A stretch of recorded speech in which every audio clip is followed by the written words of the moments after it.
Buenas noches, aquí tenemos el gusto de estar compartiendo de vuelta con ustedes La Esencia en Mega TV. Hoy volvemos al tema de la salud y con una especialidad en particular que queremos conocer más. Yo recuerdo antes pensaba, yo en mi ignorancia, que aquellos que querían hacer un tratamiento capilar tenían que recurrir al dermatólogo. Pensaba que la dermatología era la que se encargaba de ese tipo de situaciones dentro de nuestra salud o dentro de nuestro cuerpo, ¿no? Pero está la medicina capilar específicamente y vamos a charlar con una especialista para que nos hable un poquito acerca de lo que es esa especialidad, qué estudia, qué trata y, bueno, algunas de las manifestaciones más comunes que a lo mejor tenemos en cuanto a cuestiones capilares en nuestro país y en otras partes también. Doctora Joana Lesmes, ¿cómo está? ¿Cómo le va? Buenas noches. Todos ahí en el estudio y también para la audiencia. Su apellido es en plural, es Lesmes. Lesmes, sí, porque no es el apellido paraguayo que todos conocemos. Claro, claro, porque siempre he conocido Lesme acá, pero este es Lesmes. Usted vino a vivir a Paraguay hace mucho tiempo, entiendo que de Colombia. Así mismo, tal cual. Ajá. Bueno, doctora, decía yo al principio, yo siempre pensé que el tema de las cuestiones capilares era algo de lo que el dermatólogo se encargaba. Pensaba que la dermatología era la especialidad que incluso abarcaba esa zona del cuerpo. ¿No es así? ¿Hay una medicina capilar especializada? Así mismo, así mismo. Si bien el dermatólogo podría ser una puerta de entrada para el tratamiento capilar, normalmente somos los famosos tricólogos quienes hacemos los tratamientos, impartimos, diagnosticamos, etcétera. Ajá. Y hay un universo digamos, de situaciones que pueden darse en torno a la salud capilar. No es simplemente la calvicie. Uno dice cuestiones capilares, calvicie, pero no, hay todo un universo de dificultades o de afecciones que uno puede tener, ¿no? Así mismo, sí, no es solamente el paciente, como usted dice, el paciente que viene calvo, ¿verdad? Ajá. Sino desde el paciente que viene con el cabello estropeado por la tintura, la planchita, ¿verdad? Hasta el muchacho joven que cae por algún problema hormonal, alguna situación de estrés o algún problema de salud un poco más de trasfondo, ¿verdad? Ajá. La calvicie, doctora, es una cuestión así. Yo entendí que la calvicie es algo que nos llega a todos en algún momento de nuestra vida. No solemos tomar como una manifestación de un problema más grave. ¿La calvicie puede ser normal con el transcurrir del tiempo en uno o hay también calvicies que tienen que llamar la atención? Bueno, si bien muchas veces depende de los factores externos, ¿verdad? Ujú. Normalmente también hablamos de lo que es la genética que tenga el paciente, porque es algo casi que al anillo al dedo de que si el paciente tiene algún tipo de antecedente familiar, paterno, materno, así sea un abuelo, un tío, ¿verdad?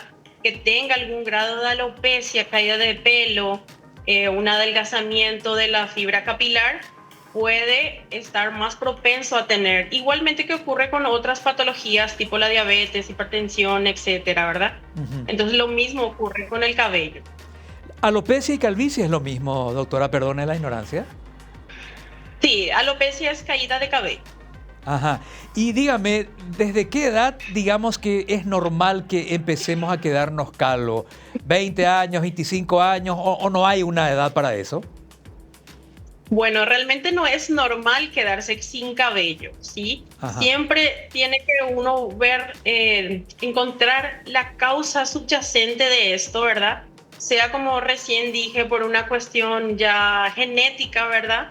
Como también por algún factor externo que pueda estar propiciando esa caída de cabello. Ujú. Usted decía que incluso una situación de estrés, de preocupación, de ansiedad Así, podría generar caída de cabellos. tal cual, también algunas enfermedades e infecciones, no sé si se recordarán en la época de la pandemia, ¿verdad? Con el tema del COVID. El Ajá. COVID es una de las infecciones que tira mucho el cabello, ¿verdad? Digo, tira mucho para que se entienda Ujú. en cuanto a lo que es la caída de cabello, pero asimismo también el dengue, inclusive la influenza y el chikungunya. Ajá. Entonces son días que propensan más la caída de cabello, más todo el estrés que muchas personas sufrieron durante la pandemia. Bueno, eso desencadenó muchos pacientes con caída pronunciada de cabello. Ujú. La tendencia es que los varones sufran más este tipo de afecciones, ¿no? La alopecia, por ejemplo.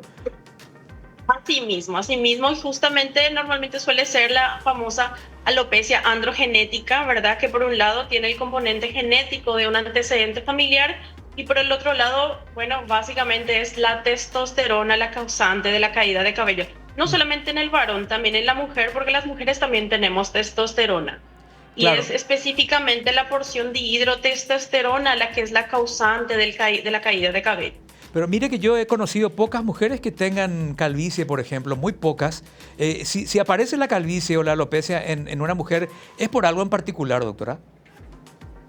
Puede ser ahí por algo en particular. Normalmente pacientes actuales que tengo, muchas de ellas tuvieron algún episodio, qué sé yo, traumático, algún tipo de enfermedad, ¿verdad? Inclusive tengo pacientes que estuvieron haciendo su tratamiento para cáncer de algún tipo. Entonces acuden porque tienen el pelo un poquito fino, quieren recuperar un poco volumen, que no sea tan quebradizo, ¿verdad? Pero en algunos casos puede también estar causado por la cuestión hormonal. Ajá. Usted hablaba también de la planchita, los tintes y compañía. Ese tipo de uso, que por lo general son las mujeres las que más utilizan, ¿verdad? Ese tipo de herramientas en el pelo, el alisamiento y qué sé yo. Eso puede llegar a afectar, puede tener consecuencias, digamos, negativas en la salud en general y en la parte capilar en particular. Exactamente, exactamente. Realmente casi todo lo que nosotros hagamos en el día tiene un afecto, o sea, puede llegar a afectar la caída de cabello, ¿sí? Ajá. Tanto como alimentación, el uso excesivo del cigarrillo, ¿verdad? El alcohol, pero también así en la mujer el tema de los tintes seguidos de más de 15 días, estar aplicándose tinturas, decoloraciones, el uso de la planchita más el secador son cosas que son agresivas para el cabello y que eventualmente van causando daño, sobre todo si uno no cuida ese cabello, ¿sí? Ahora, por suerte, ya en las peluquerías mismo ya te dicen, bueno, tenemos algún tipo de protector capilar contra el calor que te podemos aplicar. Bueno, son cosas que serían muy ideales para ir protegiendo el antes del procedimiento que se le haga en la peluquería. Ujú, Y lo ideal sería siempre uno poder hacerle como un service al cabello, ¿verdad? ujú. Tengas o no tengas caída de cabello, siempre es bueno poder nutrir y tener un buen diagnóstico sobre el estado de tu cabello. El tipo de cabello que tenemos es importante también para que sea más propenso a caerse o no. Estamos los que tenemos el pelo muy lacio, los que tienen los rizos, en fin, ese tipo de diferencias en el pelo, y digamos que influye para que sea más fuerte que otros. No, no precisamente por el tipo de cabello que se tenga, sino más bien por el antecedente familiar que pueda tener la Ah, ya, persona. ya, ¿Sí? ya. No por tener rulitos se te cae menos o más, precisamente lo mismo que con el tema de la coloración del cabello. Muchas veces pareciera que el que es un poco más rubio se le cae más su pelito, pero en realidad es porque justamente el pelo tiene otro tipo de coloración y es nada más a causa de eso. Y la extensión del pelo tiene que ver también. Yo recuerdo en los 90, cuando yo era joven, la moda era tener el cabello muy largo. Los varones usábamos el pelo largo, largo, largo, y eso provocaba aparentemente caída de cabello. Es así, la extensión en el varón de su pelo tiene que ver con la caída de cabellos. Bueno, en el caso de que sea, hay que diferenciar ahí dos cosas. En el caso de que sea una persona con cabello largo, ¿verdad? Muchas veces puede haber una caída, es porque se cepilla mal. El Ah, famoso, te dicen desde chico, sobre todo a las mujeres, bueno, cepilla desde abajo para arriba, justamente para no romper tanto las hebras del cabello. Y en lo posible no peinar estando el cabello mojado porque es cuando está más frágil, ujú. ¿sí? Ahora bien, hay otro tema que son las extensiones de cabello que normalmente utilizan las mujeres. Eso sí, siempre y sobre todo las que son extensiones que se cosen, Ujú. ¿verdad? Por el cabello, son bastante perjudiciales para el cabello. ¿Por qué a algunos niños se le cae cierta cantidad de pelo, doctora? Eso es para llamar la atención. ¿Qué sé yo? Un chico de 8, 9, 10 años que uno nota que se le está cayendo el cabello. ¿Qué nos tiene que indicar eso? Probablemente el chico entonces en ese caso está teniendo algún tipo de problema de base, ¿sí? Lo ideal sería en ese caso que un pediatra y también un dermatólogo le puedan ver, evaluar, hacer exámenes, ¿verdad? Porque no tendría que tener una caída de cabello siendo que ellos están todavía en desarrollo. Ajá. ¿sí? O sea, son cuestiones que si aparecen hay que consultar. Exactamente, sí, así mismo. Recuerdo, doctora, que antes se hacían chistes con respecto a la calvicie. Se decía que no había solución, que lo único que detenía la caída de cabello era el piso, o que lo mejor contra la caída de cabello era la resina, la resinación. Pero hoy en día creo que la cosa está cambiando. Brevemente, antes de ir al corte, hoy, digamos, hay muchas posibilidades de que uno no se quede calvo. Tal cual, tal cual. Lo único que siempre le digo bien informativamente a nuestros pacientes es que el tratamiento capilar es un tratamiento de resistencia y no de velocidad. Entonces uno tiene que ser por un lado constante y darle un poquito de tiempo al tratamiento para que haga su efecto, porque así como el cabello puede crecer hasta 1 centímetro por mes, ¿verdad? También tiene una tasa de caída, y el cabello que nosotros tenemos en nuestra cabeza está en diferentes etapas del ciclo capilar.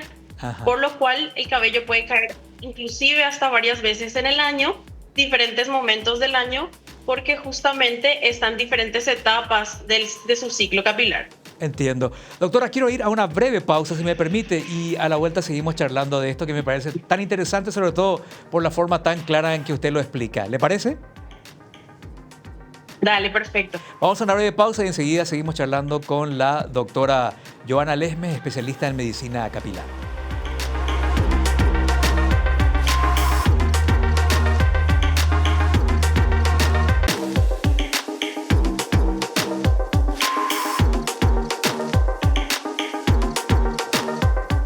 Bueno, seguimos aquí en La Esencia a través de Mega TV hablando con la doctora Joana Lesmes, alguien que muy gentilmente está compartiendo con nosotros parte de su conocimiento. Doctora, ¿por qué medicina capilar? ¿Le interesó desde un principio? ¿Estudió dermatología, después se especializó? ¿Cómo fue? Empezó como una oportunidad laboral que tuve cuando me ofrecieron un puesto de dirección médica de una clínica, de un consultorio de tratamiento capilar. Ajá. De ahí me fui interesando un poco en el tema y decidí hacer la especialización. ¿Esa especialización se hace aquí en Paraguay también o tuvo que viajar?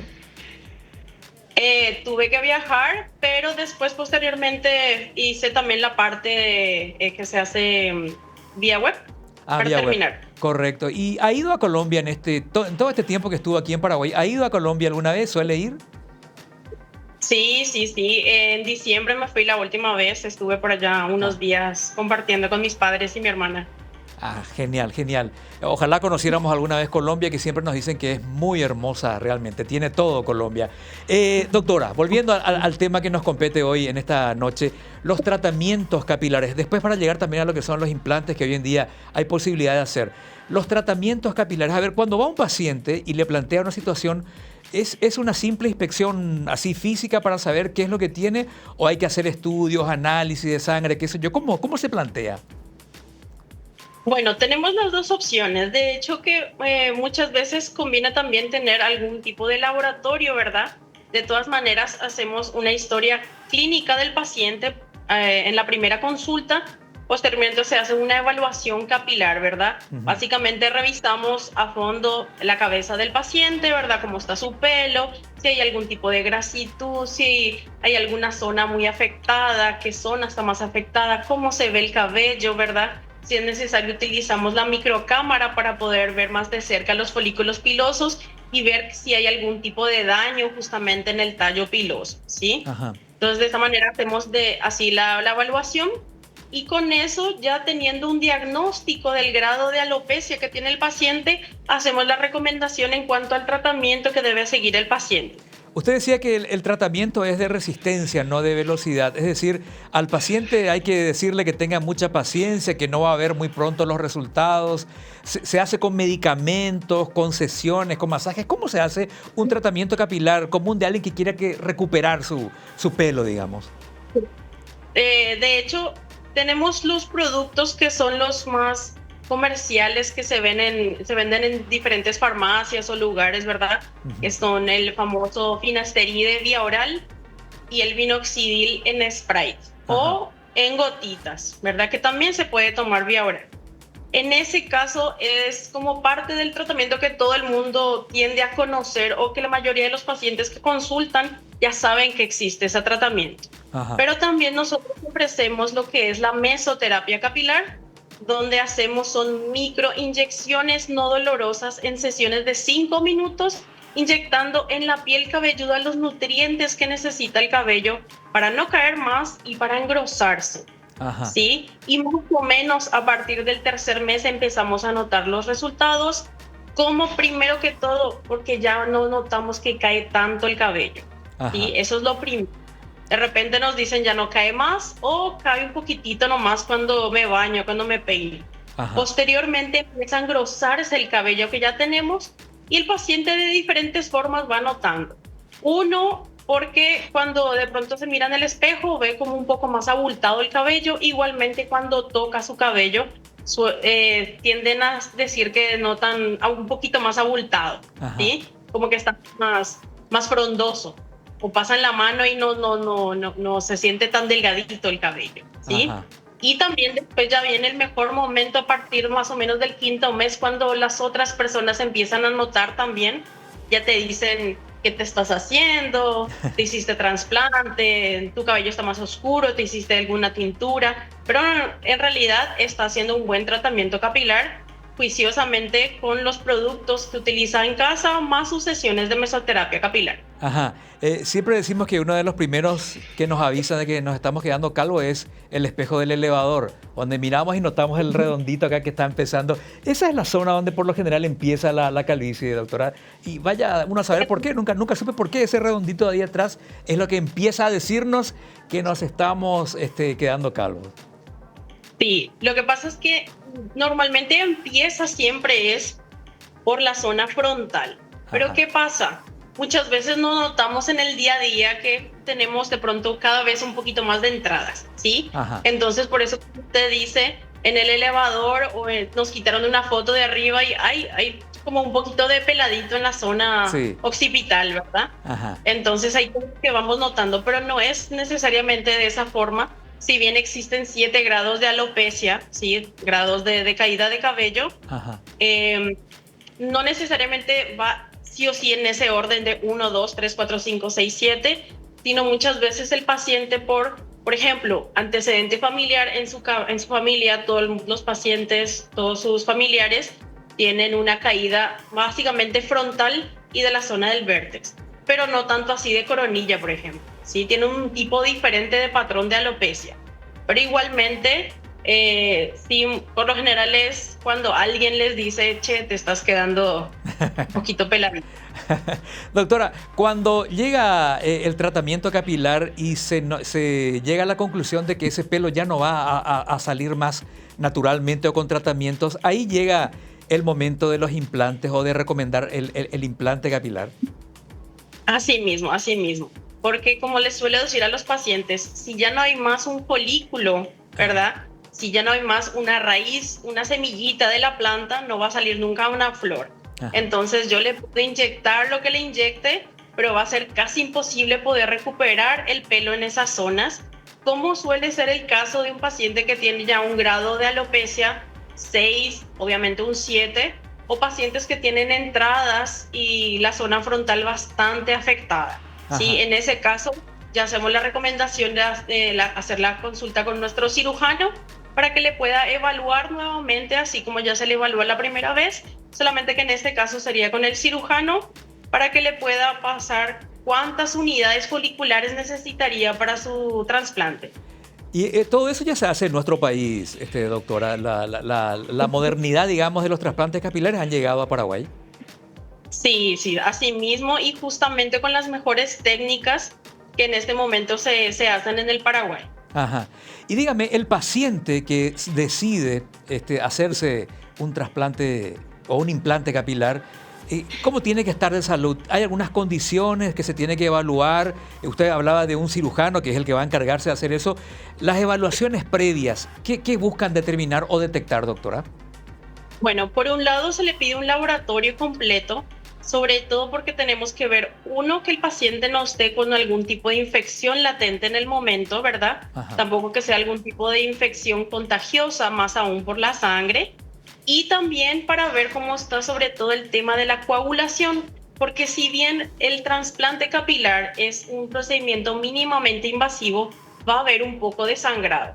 Ajá. Entonces, si el paciente, por ejemplo, es un paciente que está tomando anticoagulantes o tiene algún problema de coagulación, es necesario saberlo para poder tomar las medidas adecuadas según el caso. Y el tema de la alergia, si uno es alérgico a algo, ¿también se averigua eso?